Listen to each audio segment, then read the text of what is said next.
Hello friends, എല്ലാവർക്കും ചെമ്പനീർപ്പൂവിൻ്റെ പുതിയൊരു വീഡിയോയിലേക്ക് സ്വാഗതം. നമ്മുടെ ചെമ്പനീർപ്പൂൽ വരാനിരിക്കുന്ന ഭാഗത്തിൻ്റെ വീഡിയോ ആണ് ഞാൻ ചെയ്യുന്നത്. അങ്ങനെ നമ്മുടെ ആന്റണിയും നവീനും കൂടി ഒത്തു കളിച്ചിരിക്കുന്ന കെണിയിലായിട്ട് ശ്രുതി വീഴുകയാണല്ലേ. ശ്രുതിനെ ആന്റണി തൻ്റെ ഓഫീസിലേക്ക് വിളിച്ചു വരുന്നതിന് ശേഷം നവീനെ താൻ തല്ലിച്ചതച്ചുവെന്നും നവീൻ കോമ സ്റ്റേജിലാണെന്ന് എത്രയും വേഗം നല്ലൊരു ചികിത്സ നേടണമെന്നാണ് 2 ലക്ഷം രൂപ വേണമെന്നൊക്കെ പറയുന്ന സമയത്ത് ആ ഒരു ചതിയിൽ സത്യം അറിയാതെ തന്നെ നമ്മുടെ ശ്രുതി പെടുകയാണല്ലോ. ശരിക്കും പറഞ്ഞാൽ ശ്രുതിക്ക് അതിൻ്റെ ആവശ്യമുണ്ട്. കാരണം ഒന്നും ചെയ്യാത്ത ഒരു തെറ്റ് പോലും ചെയ്ത രേവതിയോട് സച്ചോട് ഇത്ര ക്രൂരത ചെയ്ത ശ്രുതിക്ക് ഇതല്ല ഇതിന് വലിയ പണി കിട്ടണമെന്ന് ആഗ്രഹിച്ചിട്ടുള്ളവരാണല്ലോ നമ്മൾ.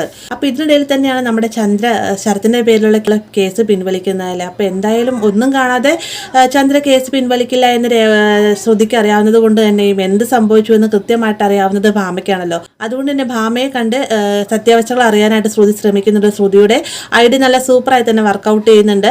നമ്മുടെ ഭാമയുടെ വായിൽ നിന്ന് ഭാമ അറിയാതെ തന്നെ ശ്രുതി സത്യങ്ങളെല്ലാം തന്നെ അറിയുന്നുണ്ട് കേട്ടോ.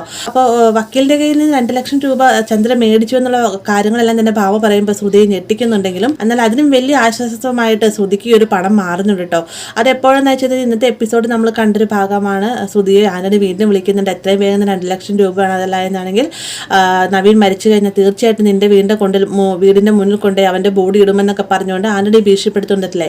അപ്പോൾ ആ ഒരു സമയത്ത് എന്ത് ചെയ്യുമെന്ന് ഞാൻ ചിന്തിച്ചുകൊണ്ട് നിൽക്കുന്ന സമയത്താണ് വക്കീല് ചന്ദ്രയ്ക്ക് കൊടുത്ത പണത്തെക്കുറിച്ച് നമ്മുടെ ശ്രുതിക്ക് ഓർമ്മ വരുന്നത്. അതുകൊണ്ട് തന്നെ നമ്മുടെ ശ്രുതി ചെയ്യുന്ന പണി എന്താണെന്ന് ചോദിച്ചു കഴിഞ്ഞാൽ ഈ ഒരു പണം മോഷ്ടിച്ച് നേരെ ആന്റണിക്ക് കൊണ്ടേ കൊടുക്കുകയാണ് കേട്ടോ. എന്നാൽ ഇതൊന്നും അറിയാതെ തന്നെ പിറ്റേ നേരം പുലരുന്ന സമയത്ത് ഭാമയും ചന്ദ്രയും സംസാരിച്ചുകൊണ്ട് നിൽക്കുന്ന സമയത്താണ് ഭാമ പറഞ്ഞിട്ട് രേവതി പൂക്കൾ ഓർഡർ ചെയ്തത് അങ്ങോട്ടേ കൊണ്ടുതരാൻ വേണ്ടി വരുന്നത്. അപ്പോൾ രേവതിനെ കാണുമ്പോൾ ഒന്നും അല്ലെങ്കിൽ വെറുതെ ചീത്ത പറയണം, അല്ലെന്നാണ് എന്തെങ്കിലും പണി നമ്മുടെ ചന്ദ്രയ്ക്ക് കൊടുക്കണം. അതുകൊണ്ട് തന്നെ രേവതിനെ കാണുമ്പോൾ തന്നെ 2-3 ചീത്തയൊക്കെ പറഞ്ഞതിന് ശേഷം ടെറസിൻ്റെ മുകളിൽ കുറച്ച് തുണി ഉണക്കായിട്ടുണ്ട്, നീ അത് പോയി എടുത്തുകൊണ്ട് വായെന്നും പറഞ്ഞുകൊണ്ട് രേവതിനെ പറഞ്ഞു വിടുന്നുണ്ട്. ആ ഒരു സമയത്തും ഭാമ പറയുന്നുണ്ട്, രേവതി മോളെ പറഞ്ഞു വിടുന്നുണ്ട്, ഞാൻ പോയി എടുത്തോളാം എന്നൊക്കെ പറയുമ്പോഴത്തേക്കും നീ എന്തിനു പോകണം, നിന്നോട് കുറച്ച് കാര്യങ്ങളൊക്കെ സംസാരിക്കാണ്ട് അവൾ ഇവിടെ ഇല്ല, അവൾ പോയി എടുത്തോളം എന്ന് പറഞ്ഞുകൊണ്ട് രേവതിനെ പറഞ്ഞു വിടുന്നുണ്ട്.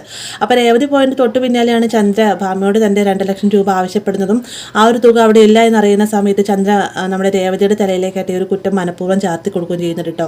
എന്നാൽ സത്യാവസ്ഥകളെല്ലാം തന്നെ നമ്മുടെ സച്ചി കണ്ടെത്തുന്നുണ്ട്. ആ ഒരു സമയത്ത് ഒരു പക്ഷേ ചന്ദ്രയേക്കാൾ കൂടുതൽ പേടിച്ച് വരച്ചിരിക്കുന്നത് നമ്മുടെ ശ്രുതിയാണ്. കാരണം എങ്ങനെയും സച്ചി താനാണ് ആ പണം മോഷ്ടിച്ചതെന്ന് അറിയുകയാണെങ്കിൽ ഒരു പക്ഷേ തനിക്ക് ഈ ഒരു വീട്ടിൽ പോലും നിൽക്കാൻ പറ്റാത്ത അവസ്ഥയാണ്. അതുപോലെ ടെൻഷൻ അടിച്ച് നിൽക്കുന്ന നേരത്ത് രവി വന്നിട്ട് ചന്ദ്രനെ വഴക്ക് പറഞ്ഞ് നീ ഒന്നും അറിയാതെ ആ പാവം പെൺകുട്ടിയെ കുറ്റക്കാരിയാക്കി രേവതിയുടെ അനിയനൊരു കയ്യബദ്ധം പറ്റിയെന്നും പറഞ്ഞിട്ട് ഏത് സമയത്ത് അതേ ചൊല്ലി രേവതിനെ വീട്ടുകാരൻ കുറ്റപ്പെടുത്തി നിനക്ക് സമാധാനം ഇല്ലല്ലേ എന്നൊക്കെ പറഞ്ഞ് ഒരുപാട് വഴക്ക് പറയുന്നതിന്റെ കൂട്ടത്തിൽ തന്നെ പറയുന്നത് മോളെ ശ്രുതി അങ്കിള് പറയുന്നതുകൊണ്ട് മോളൊന്നും വിചാരിക്കരുത്, ദേ നിൽക്കുന്ന ശ്രുതി ഇവളാണ് ഈ ഒരു പണം മോഷ്ടിച്ചതെന്ന് നിനക്ക് ധൈര്യം ഉണ്ടെങ്കിൽ നാക്കെടുത്ത് പറയാൻ സാധിക്കുമോ എന്ന് ചന്ദ്രയോട് ചോദിക്കുന്ന സമയത്ത് ചന്ദ്രയ്ക്ക് ഒരു അക്ഷരം പോലും മിണ്ടാനാകത്തില്ലായിട്ട് അതിക്കാലം ഉപരി ഭൂമി പിളർന്ന് അങ്ങ് താഴത്തേക്ക് പോകുന്ന രീതിക്കാവും നമ്മുടെ ശ്രുതിയാണ് കേട്ടോ. എന്തായാലും ആ ഒരു സമയത്ത് രേവതിയുടെ നിരപരാധിത്വം പൂർണ്ണമായിട്ട് സച്ചി തെളിയിക്കുന്നുണ്ട്.